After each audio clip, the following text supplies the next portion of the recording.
करें, पाकिस्तान के student politics पे बात करें, आप वहाँ पे सर्व करके आए, आपको वहाँ पे आके और पाकिस्तान में जब आप आए, क्या डिफरेंस नज़र आया? इसलिए आई थिंक पाकिस्तान के अंदर देखें जो हमारा इशू है सबसे बड़ा वो ये कि स्टूडेंट पॉलिटिक्स यहाँ पे नहीं है। सर अभी मौजूदा सूरत हाल पे हम बात कर रहे हैं, अपने वाक़यात का ज़िक्र किया, आपका ताल्लुक आपके वालिद साहब पाकिस्तान पीपल्स पार्टी से एमपी हैं।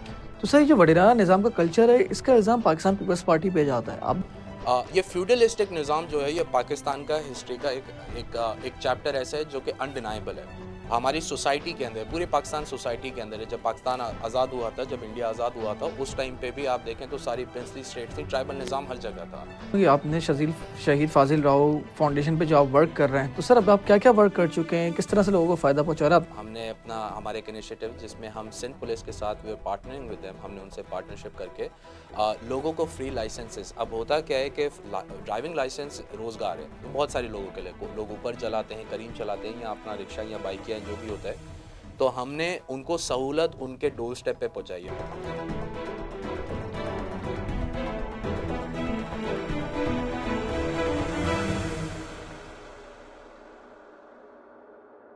अस्सलाम वालेकुम नाज़रीन, कौम की आवाज़ में खुशामदीद। मैं हूं आपका मेज़बान शाह शिराज। कौम की आवाज़ में तो मैं अक्सर पाकिस्तान की मौजूदा सियासी हालात पे बात कर रहा होता हूं, मगर मैंने आपको बताया था कि मेरे प्लेटफॉर्म के थ्रू मेरी कोशिश होती है पाकिस्तान के जो ऐसे नौजवान हैं जिन्होंने पाकिस्तान का नाम दुनिया भर में रोशन किया, जो कि पाकिस्तान की सियासत में आगे उभर के सामने आ रहा है, उनको भी बुलाऊँ, उनके भी व्यूज़ जानूँ। तो ऐसे ही मेरे साथ आज के प्रोग्राम में ग्लासगो यूनिवर्सिटी के जो पाकिस्तान के पहले प्रेसिडेंट मुंतखब हुए थे, वो मौजूद हैं। आदिल राऊत साहब मेरे साथ प्रोग्राम में मौजूद। Thank you so much sir for your time. Thank you for having me. Adil साहब, आपने पाकिस्तान का नाम दुनिया भर में रोशन किया, पूरी दुनिया ने आपको जाना पहचाना। ये जो आपकी जर्नी थी, किस तरह से शुरू हुई? आपको क्यों ख्याल आया कि मैं बाहर के मुल्क में स्टूडेंट पॉलिटिक्स में हिस्सा लूँ? देखिए, मैं पॉलिटिकली एक्टिव बचपन से था, शौक भी बचपन से था, फैमिली भी पॉलिटिकल। तो मैं अपनी यूनिवर्सिटी में था, वहाँ पे काफ़ी इश्यूज़ मैं देखता था, तो उसके बाद मेरा मूड हुआ कि मैं I try to make a change in the university. तो शुरू एक आइडिया से हुआ था एंड देन मेरा जो स्टूडेंट पॉलिटिक्स का सफ़र था 25 लोगों से शुरू किया था इन 2018। क्लास रिप्रेजेंटेटिव था पहले, फिर आराम आराम से फिर इंटरनेशनल स्टूडेंट्स ऑफिसर बना, 3,500 स्टूडेंट्स का लीडर बना। उसके बाद अल्लाह ने मौका दिया, यूनिवर्सिटी का ओवरऑल इलेक्शन कंटेस्ट किया, तो अल्हम्दुलिल्लाह यूनिवर्सिटी की हिस्टोरिक लीड से फिर मैं जीता और स्टूडेंट प्रेसिडेंट मुंतखब। So I think I was always interested in politics. UK की पॉलिटिक्स भी इंटरेस्टिंग मुझे लगती थी, स्टूडेंट पॉलिटिक्स बहुत इंटरेस्टिंग लगती थी, और सबसे ज़्यादा इंटरेस्टिंग मुझे लगता था addressing the problems of the people. वहाँ पे मेरे दोस्त होते, वो मुझे इश्यूज़ बताते थे, तो मैं बोलता था कि इसका तरीका इस तरीके से हल हो सकता है, इस तरीके से हो सकता है। So I think that really got me into politics. वहाँ पे मैंने कंटेस्ट किया और फिर अल्लाह ने कामयाब किया and I became the first international student to ever become the president. Sir आपने वहाँ पे पॉलिसी मेकिंग में भी काफ़ी ज़्यादा काम किया, जो कि वहाँ के पार्लियामेंट तक में आपकी पॉलिसी मेकिंग गई। वो क्या-क्या पॉलिसीज़ थी? काफ़ी सारी थी। फॉर एग्जांपल इंटरनेशनल स्टूडेंट्स को जो है इंक्लूड नहीं करा जाता था। कोविड के टाइम में आपको पता था बहुत बड़ा एक वो बहरान हुआ था पूरी दुनिया में, तो वो वाइट स्टूडेंट्स लोकल पॉपुलेशन को तकरीबन 3,500 पाउंड 4,000 पाउंड मिलते थे गवर्नमेंट की तरफ से। तो मैंने जो है वो मिनिस्टर ऑफ एजुकेशन उस टाइम पे होते थे रिचर्ड लॉकेट, तो उनको कन्विंस किया था कि आप जो है इंटरनेशनल स्टूडेंट्स को भी डालें। तो स्कॉटिश अपनी तारीख का यूके की तारीख में सबसे पहली दफ़ा जो है इंटरनेशनल स्टूडेंट्स को भी 3,500 पाउंड मिलना शुरू हो गए थे, जिसको बोलते थे हम विंटर कोविड फंड। उसके बाद आज तक स्कॉटलैंड के अंदर जो है बस ट्रैवल फ्री है for students under the age of 22, और ये millions and millions of pound इसमें जो है स्कॉटिश गवर्नमेंट खर्च करती है सालाना। ये इनाग्रेट जो है मैंने किया था। आई लॉबीड इट। ऑफ कोर्स मेरे साथ और भी स्टूडेंट प्रेसिडेंट्स थे जो इस पे काम करते थे, but I as the leader of Glasgow students forum पूरी शहर के स्टूडेंट्स को रिप्रेजेंट करते हुए मैंने 2-3 मीटिंग्स की थी निकोला स्टर्जन के साथ, द देन चीफ मिनिस्टर, जिनके साथ फिर हमने यूनिवर्सिटी में मेरी इनाग्रेट किया था। तो वो आज तक चल रहा है एंड आई थिंक उसका इम्पैक्ट लोग समझ नहीं पाते। उसका इम्पैक्ट ऐसा है कि आप समझें कि पाकिस्तान के अंदर, सिंध के अंदर स्टूडेंट्स के लिए कोई भी बस सर्विस हमेशा के लिए जो है वो फ्री हो जाए। So I think that was very impactful. और ऐसी कई हैं जो स्टूडेंट मेंटल हेल्थ के लिए 750,000 पाउंड्स रिलीज़ कराए स्टूडेंट्स एसोसिएशन, क्योंकि आपको पता है वहाँ पे तो अवेयरनेस बहुत ज़्यादा है, पाकिस्तान में इतनी नहीं है, ख़ासतौर पे male student health mental health के बारे में। तो I think there were couple of initiatives, policies, और मैं एक्टिवली जो है ना, मुझे मज़ा आता था कि मैं स्टूडेंट्स के प्रॉब्लम्स बस आगे लेके पहुँचाऊँ, यूनिवर्सिटी में पहुँचाऊँ, यूनिवर्सिटी के बाहर पॉलिसी मेकर्स को पहुँचाऊँ। सो आई एंजॉयड माई टाइम बहुत, माशाल्लाह अल्लाह ने इम्पैक्टफुल मेरा टेन्योर रखा था। सर अब हम पाकिस्तान की सियासत पे अगर बात करें, पाकिस्तान के स्टूडेंट पॉलिटिक्स पे बात करें, आप वहाँ पे सर्व करके आए, आपको वहाँ पे आके और पाकिस्तान में जब आप आए, क्या डिफरेंस नज़र आया? इसलिए ज़मीन आसमान का फ़र्क तो बज़ाहिर तौर पे नज़र एब्सोल्युटली, एब्सोल्युटली। आप ऐसा समझें स्टूडेंट पॉलिटिक्स तो यहाँ पे नॉन एग्जिस्टेंट है। वहाँ पे आज़ादी है आपको जब एक इंटरनेशनल स्टूडेंट मेरे जैसा इंटरनेशनल स्टूडेंट वहाँ पे जाके मतलब टॉप यूनिवर्सिटी के टॉप उस पे पोजीशन पे आ सकता है। पाकिस्तान में अनफॉर्चुनेटली ऐसा नहीं हो सकता। पाकिस्तान के अंदर स्टूडेंट पॉलिटिक्स ही नहीं हो सकती। अभी तो आपको पता है in its current form, in its current state तो बैन हुई हुई है स्टूडेंट पॉलिटिक्स।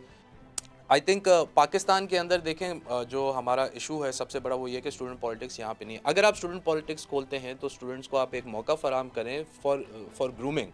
वो ग्रूम होते हैं, वो उस एनवायरनमेंट में ग्रूम करके आगे निकलते हैं। यूके देख लें, यूएस देख लें, वहाँ पे स्टूडेंट्स की यंग एज में ही ग्रूमिंग शुरू होती है। वहाँ से वो लीडरशिप स्किल सीखते हैं, वहाँ से वो सीखते हैं अपनी सोसाइटी में चेंज कैसे लेकर आना है। जब हमारे पास यहाँ स्टूडेंट पॉलिटिक्स ही नहीं है, मतलब वो अपने आप को रिप्रेजेंट ही नहीं कर सकते, तो फिर क्या करेंगे वो स्टूडेंट्स आगे जाके, जब उनकी ग्रूमिंग उनको नर्चर ही नहीं करे आप उस प्राइम एज में, जिस एज में उनकी सीखने की उम्र है। तो आई थिंक सबसे बड़ा मसला पाकिस्तान का ये है कि पाकिस्तान को अभी स्टूडेंट पॉलिटिक्स अनबैन करनी है।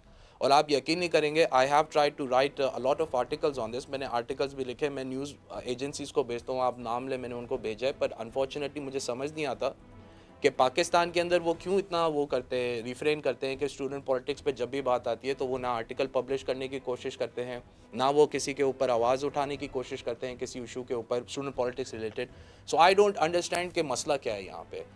तो सर अभी अब जो मौजूदा सूरत हाल देख रहे हैं पाकिस्तान में, एक यूथ का एक आप कह सकते हैं मेंटल पीस के हवाले से और दीगर चीज़ों के हवाले से एक बहरान उभरता हुआ हमें नज़र आ रहा है। अभी रिसेंटली आप अरमगान वाला केस हम देखें, पूरी मेन स्ट्रीम मीडिया पे उस पर बात हो रही है कि किस तरह से एक 23-24 साल का नौजवान कितने बड़े बड़े क्राइम में मुलविस था। तो उसका क्या रीज़न आप समझते हैं? देखिए रीज़न यही है, और youth doesn't have much to do. हमारे यहाँ यूथ के पास जो है ना ज़्यादा कुछ नहीं, और एक तो ये अनफॉर्चुनेटली हमारा कल्चर शिफ्ट बहुत नेगेटिव उस पे डायरेक्शन में हो गया है। जब आप यूथ को प्रोवाइड नहीं करें कोई चीज़ तो वो यही करेंगे कि अपने अपने अपने अपना वो ज़ोर दिखाना, बदमाशियाँ करना और ऐसी चीज़ों में इन्वॉल्व होना, ड्रग्स में इन्वॉल्व होना। आई थिंक हमारे जो सोसाइटी है उसको चाहिए कि वो फोकस करे कि यूथ को हम कैसे प्रोवाइड कर सकते हैं opportunities, not just in the shape of politics. वो बहुत ज़रूरी एक एलिमेंट है, पर उसके साथ साथ और भी चीज़ें, जब एम्प्लॉयमेंट नहीं है, कोई चीज़ नहीं है, ये तो खैर मैं इनका एग्जांपल इसमें तो नहीं रेफ़र करूँगा, ये तो बड़े घराने से थे, ये तो अच्छे घराने से थे, डिफेंस में रहते थे, सब कुछ एक्सेस था, एजुकेशन सब कुछ। बट इवन देन वो एक कल्चरल प्रॉब्लम है जो हमारे पास एग्जिस्ट किया है। और इस पे अगर आप देखें तो रोज़ के हिसाब से कोई ना कोई वीडियो निकल रही होती है जिसमें चार गार्ड लेके आके किसी को मार के चला जाता है। एंड द रीज़न बीइंग कि ये एक ख़ास तौर पे जो हमारे बड़े बड़े शहर हैं, कराची हो गया और इवन इन पंजाब, उसका रीज़न ये है कि हमारे एक वो बन गया है, यहाँ पे एक कल्चर वो बन गया है कि अगर आपके पास गार्ड है तो आपके पास ताकत है, और आपको लोगों को दिखाना है कि भाई ये देखो ये मेरी ताकत है, ये मेरे पास ज़ोर है, मैं यहाँ का किंग हूँ, मैं इस एरिया का किंग हूँ। आई थिंक ये जो मेंटालिटी ख़ास तौर में यंग जनरेशन के अंदर, I think that's very bad. बजाय इसके कि हम इस चीज़ पे हमारी सोसाइटी फोकस करे, यंगस्टर्स फोकस करे कि नहीं मैं अपना ज़ोर दिखा के लोगों को दिखाऊं कि मैं एक मतलब कितना ऊपर की एक कितना ऊपर का इंसान हूँ। इससे बेहतर ये है कि आप उनको ये कल्चर शेप करें कि वो अपनी स्किल्स बढ़ा के दिखाए लोगों को, अपनी सोसाइटी को, कि ये देखो I prove in my self, मैंने अपने आप को प्रूव किया है। इंसान की फितरत है कि हर इंसान अपने आप को प्रूव कराना चाहता है, ठीक है ना। If you look at the youngsters, आप बड़ी उम्र को देखें, छोटी उम्र को देखें, पर एक एक दिमाग में नरिश करना पड़ता है कि किस चीज़ में प्रूफ कराना इज़ इम्पॉर्टेंट। बदमाशियों में प्रूफ कराना इज़ इम्पॉर्टेंट, या ऐसे दोस्तियों में प्रूफ कराना अपने आप को, या फिर स्किल्स के अंदर अपने आप को इम्प्रूव कराना, लोगों की मदद करके, पॉलिटिकली आगे निकल के, अपने लोगों की सर्विस करके, पब्लिक सर्विस करके। सो आई थिंक ये culture shift we need that allot. यही मसला है कि हमारे पास यूथ बहुत डीरेल हो चुकी है and it's going in a direction that's not good for the entire country. Sir अभी मौजूदा सूरत हाल पे हम बात कर रहे हैं, अपने वाक़यात का ज़िक्र किया, आपका ताल्लुक, आपके वालिद साहब पाकिस्तान पीपल्स पार्टी से एमपी हैं। तो सर ये जो वडीराना निज़ाम का कल्चर है, इसका इल्ज़ाम पाकिस्तान पीपल्स पार्टी पे जाता है। आप भी ये समझते हैं कहीं न कहीं पीपल्स पार्टी की इन्वॉल्वमेंट है? आई थिंक नहीं, आई डोंट थिंक दैट, क्योंकि अगर आप देखें वडेरा तो पॉपुलराइज कर देते हैं सिंध के अंदर, पर अगर आप पंजाब की पॉलिटिक्स देखें फॉर एग्जांपल, वहाँ पे भी वही सिस्टम है। The only difference is they don't call them wadera. ये फ्यूडलिस्टिक निज़ाम जो है, ये पाकिस्तान का हिस्ट्री का एक चैप्टर ऐसा है जो कि अनडिनाइबल है हमारी सोसाइटी के अंदर, पूरे पाकिस्तान सोसाइटी के अंदर है। जब पाकिस्तान आज़ाद हुआ था, जब इंडिया आज़ाद हुआ था, उस टाइम पे भी आप देखें तो सारी प्रिंसली स्टेट्स थी, ट्राइबल निज़ाम हर जगह था। सो फ्यूडलिज्म हमारे उसके उसके अंदर है। अब वडेरा जो जिसकी वो बात आती है, मसला कहाँ पे आता है when you mix democracy with a system जिसके अंदर ट्राइबलिस्ट जो सिस्टम हो या फ्यूडलिस्टिक जो सिस्टम हो, वहाँ पे ये सारे इश्यूज आते हैं कि वडेरे दूसरों को गुलाम बना के रखते हैं। आप अगर वोट की बात करें तो ये डेमोक्रेसी के एलिमेंट के ही खिलाफ है कि एक बंदा कंट्रोल करता है 200 वोट पीछे के, तो वो बंदा अपने आप को एम्पावर करेगा, उनको नीचे रखेगा, ज़ाहिर बात है वो जाएगा पॉलिटिशियन के पास, वो बोलेगा भाई 200 वोट मैं आपको दिला के दे रहा हूँ, उनको तो वो एग्जैक्टली इक्वल पावर शेयर नहीं करेगा जो लोग हैं 200 लोग 300 लोग। सो आई थिंक ये कॉन्ट्रास्ट आता है डेमोक्रेसी का जो हमारे पास सिस्टम है, जो हमारे पास ट्रेडिशनल फ्यूडलिस्टिक सिस्टम चला है, इसी को ही चेंज करने की ज़रूरत है। अब ऑब्वियसली इसका चेंज इतना ईजी नहीं है, इसको एक लॉन्ग टर्म प्रोसेस है जिसमें एजुकेशन भी आती है, एम्पावरमेंट भी आती है, सोशल एम्पावरमेंट आती है उन लोगों की, उस गरीब तबके की जो हारी तबका है फॉर एग्जांपल, या जो किसान तबका है जो गांव में बैठा है, जो एम्पावर्ड नहीं है, उनको एम्पावर करेंगे तभी आप ये सिस्टम, ये वडेरा सिस्टम और ये द चेन ऑफ इंस्लेवमेंट को तोड़ पाएंगे। सर एम्पावरमेंट करने की आप बात करें, एम्पावर कैसे किया जाएगा जबकि उनके एमपी एमएलए चाहते ही नहीं वो एजुकेशन हासिल करें? आपका ताल्लुक खुद का सिंध से, सामने मिसालें हैं, आज तक वहाँ पे जो है कुत्ते के काटने के वैक्सीनें नहीं है, प्रॉपर एजुकेशन निज़ाम नहीं है, इतने 70,000 गोश्त स्कूल हैं। बिल्कुल सही बात है आपकी। आई think that is a big problem कि यहाँ पे जो है अगर आप पॉलिटिक्स का इन इट सेल्फ अगर देखें तो यहाँ पे वोट आपको वोट इसलिए नहीं मिलता because you know about policies. आपको वोट इसलिए नहीं मिलता कि आपको आपका दिमाग बहुत तेज़ है, एनालिटिकल स्किल्स या आपकी नीयत बहुत अच्छी है। वोट मिलता है कि आप शादियों में आ रहे हो, मरने पड़ने पे जा रहे हो। सो आई थिंक मैं अगेन वही बात करूँगा कि डेमोक्रेसी का मिक्स जो है फ्यूडलिज्म माहौल के अंदर वो बहुत डिफ़िकल्ट होता है। It takes time. आप अगर अमेरिका को देखो तो 200-300 साल उसको हो गए, सिंस इट गॉट इंडिपेंडेंस उनको जब मिली थी। शुरू में उसमें भी यही मसले थे, मतलब अमेरिका जैसी country which is a super power today, उस टाइम पे भी उसके अंदर वही मसले थे जो आज हम फेस कर रहे हैं, similar of course, not exactly the same. तो ये डेमोक्रेसी का चक्कर ही ये होता है कि रिफाइन होती रहती है, डेमोक्रेसी रिफाइंस इटसेल्फ। फॉर एग्जांपल अगर आप देखो तो अगर 30-40 साल पहले सिर्फ एक पार्टी होती थी, आज पाकिस्तान के अंदर 3 मेजर पार्टीज़ हैं and it keeps on growing. So it's the power of democracy कि वो अपने आप को रिफाइन करती है। Coming back to the question के क्यों नहीं होने देते ऐसा लोग, या क्यों नहीं ऐसा हुआ है, उसकी वजह ये कि आई पर्सनली बिलीव कि हमारे जो पॉलिटिशियंस हैं मेजॉरिटी पूरे पाकिस्तान के अंदर, आई थिंक वो एक एक्सपर्टीज़, जो लेवल ऑफ एक्सपर्टीज़ होनी चाहिए पॉलिसी के अंदर, उनकी नहीं है। And to be quite honest, काफ़ी सारों का तो इंटरेस्ट भी नहीं होता पॉलिसी मेकिंग के अंदर। They are more interested in other things which are more pertinent to them. For example के मुझे कितने वोट मिलेंगे, कितने लोग मेरी तरफ हैं, किसको हमें पनिश करना है। अनफॉर्चुनेटली ये तो हमारे पास बहुत होता है, पॉलिटिकल विक्टिमाइजेशन। तो एक पूरा निज़ाम है जिसको चेंज करने की ज़रूरत है। And of course it starts from the grass roots level, जब आप नीचे तबके के जो बेचारे लोग हैं उनको जब आप एम्पावर करते हो। सो आई थिंक दैट्स की। सर अभी आदिल राहुल साहब बाहर से पढ़ के पाकिस्तान आए, आपने चेंज पूरा बता दिया, आपने क्या चेंज देखा। अब आदिल साहब पाकिस्तान की सियासत इन द फ्यूचर कैसे देख रहे हैं? अभी आपके गोल्स क्या हैं? आप कैसे अपने इस मोटिव को देखें, आई थिंक कोई भी चीज़ चेंज करनी होती है तो of course you have to work in the system के अंदर रह के चेंज करके लोगों के भी माइंडसेट चेंज करने पड़ते हैं, लोगों को भी कन्विंस करना पड़ता है कि this approach is not the right approach and we must change some things. अगर मैं फॉर एग्जांपल पुलिस का उठाऊँ, अगर आप पुलिस सर्विस जो ओवरऑल है उसमें कितने सारे मसले हैं, and how do you think you would resolve that? आप उसको रिजॉल्व तभी कर सकते हो जब आप पुलिस का एक पूरा निज़ाम चेंज करो।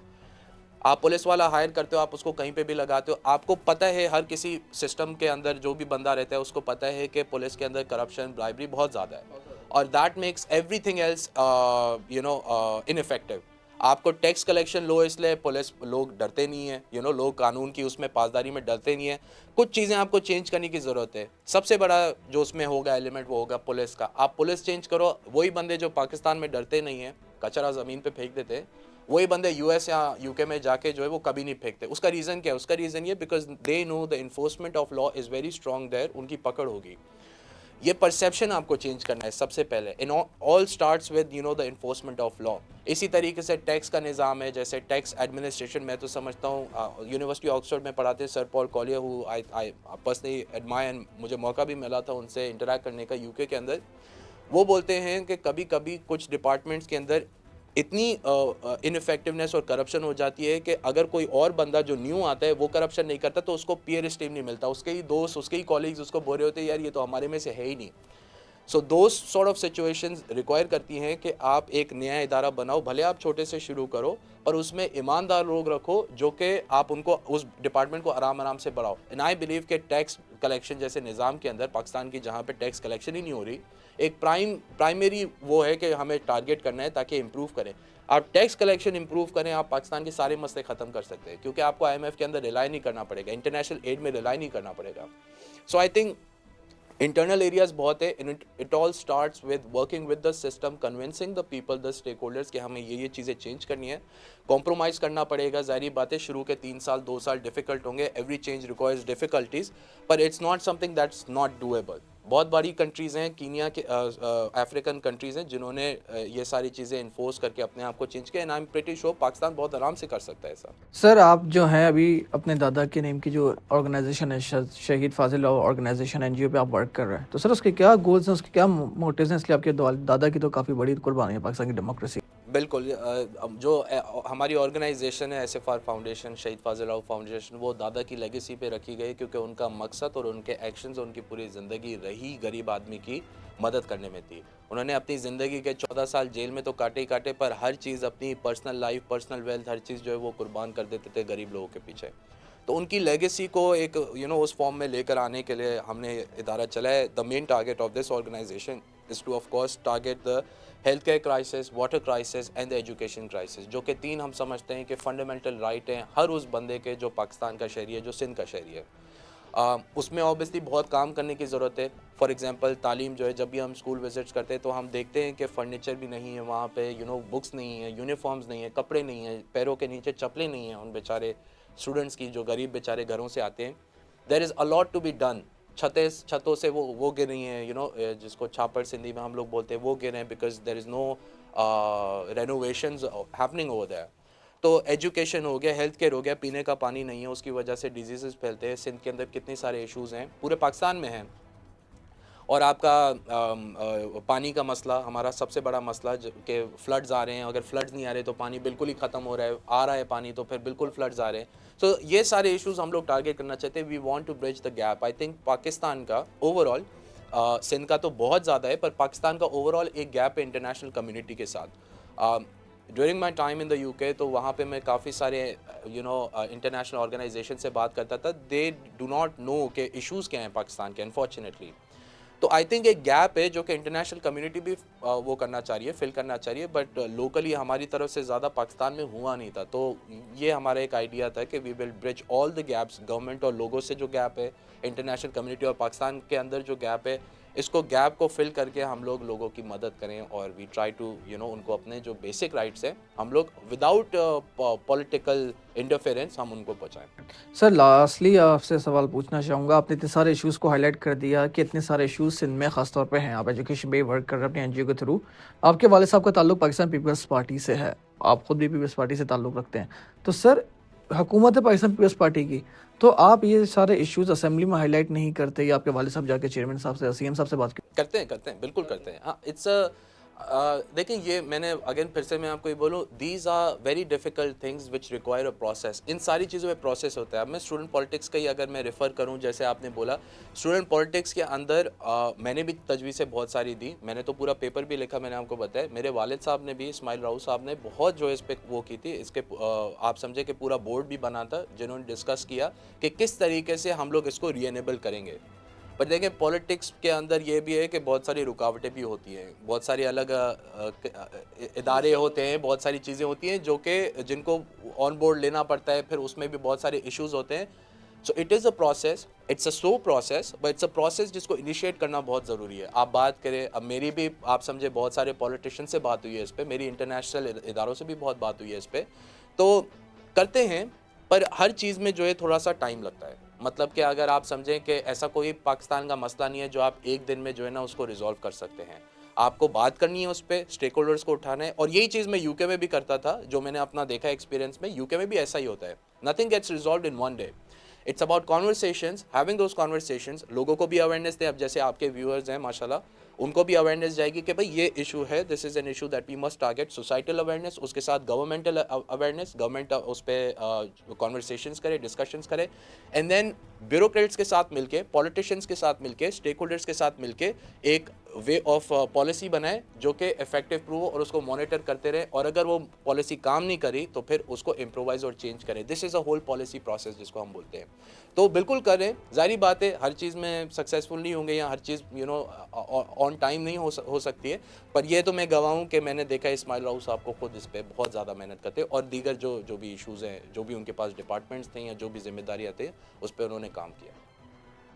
सर लास्टली आपसे पूछना चाहूँगी, आपने शहीद फाजिल राव फाउंडेशन पे जो आप वर्क कर रहे हैं, तो सर अब आप क्या क्या वर्क कर चुके हैं, किस तरह से लोगों को फ़ायदा पहुंचा रहा है? आपने बताया विजिट तो आपने की है, अब आपका जो ऑन ग्राउंड क्या वर्किंग जा रही है? अभी तो हमारे काफ़ी प्रोजेक्ट्स हो भी चुके हैं और हो भी रहे हैं। अब फॉर एग्जांपल मैं आपको बताऊं कि हमने अपना हमारे एक इनिशिएटिव जिसमें हम सिंध पुलिस के साथ we are partnering with them, हमने उनसे पार्टनरशिप करके लोगों को फ्री लाइसेंसेस। अब होता क्या है कि ड्राइविंग लाइसेंस रोज़गार है, तो बहुत सारे लोगों के लिए, लोग ऊपर चलाते हैं, करीम चलाते हैं या अपना रिक्शा या बाइक या जो भी होता है, तो हमने उनको सहूलत उनके डोर स्टेप पे पहुंचाई है। बेसिकली हमने कैंप्स लगाए हैं काफ़ी जगहों पे जिसमें कंप्यूटर ऑपरेटर्स बैठे होते हैं, वो उसी टाइम उनको एनआईसी लेके उनको लोगों को जो भी आता है उनको लाइसेंस प्रोवाइड कर देते हैं, प्रोविजनल लाइसेंस। उनके पास 40 डेज़ होते हैं, वो उसको कन्वर्ट कर सकते हैं फिर नॉर्मल ड्राइविंग लाइसेंस में, पर इनिशियल स्टेप जो है हम उनका पूरा कर देते हैं। उस पर आप गाड़ी वो चला सकते हैं, रिक्शा चला सकते हैं, बाइक चला सकते हैं।